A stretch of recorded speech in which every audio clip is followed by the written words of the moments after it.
Yeah, yeah. Because it's a mirror image of the House of Commons.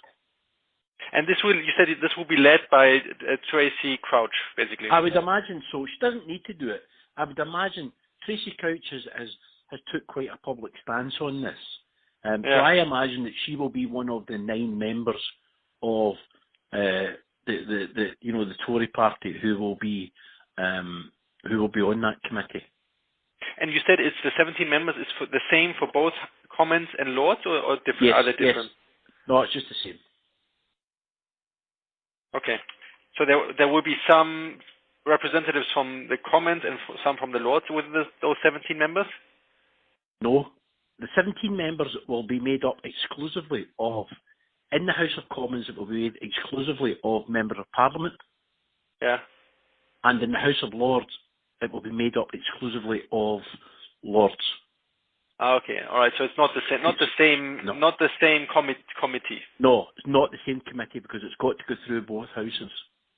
Okay. Understand. All right. So we have now the committees, the 2 committees. And what happens next? Okay, so who's going to be on that committee? What happens there is the 2 that we know will be on the committee will be the Minister, that'll be Tracy Crouch, and her PPS, her Parliamentary Private Secretary. Okay? Which should be public knowledge, whoever that person is. They'll be on the committee, and Tracy Crouch will actually be talking on behalf of the committee. Mm-hmm. And in the opposition side, the Labour Party spokesperson on DCMS, it may be Paul Watson or whoever's the minister, the shadow minister. Whoever shadows Tracy Crouch will be the person who leads the opposition in the debate. Got it.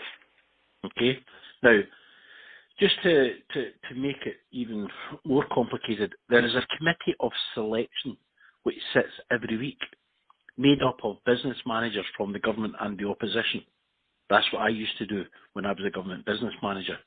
And those business managers would maybe meet on a Wednesday morning or a Tuesday morning to decide the names of the 17 members who will sit on the committee the following week.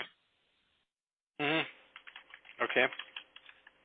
Okay. So no one knows who's on a committee next week, for example, because they'll not have met yet till tomorrow, probably.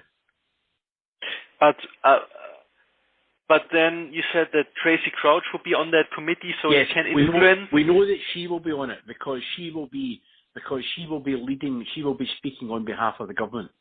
It has to be a minister. Okay.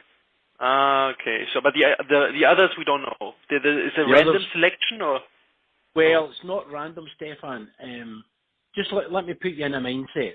If I am the government minister and there is a very controversial bill, now I was a government minister for maybe 7 years, okay, and if I was having a very controversial bill that I wanted the government to win, then I would not put controversial Labour Party members on that committee because I would not like to lose my majority. Yeah.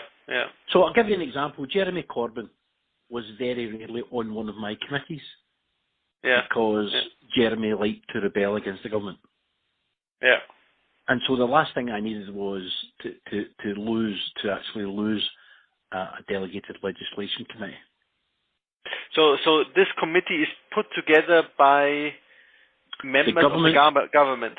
The government and opposition business managers, the government whips department.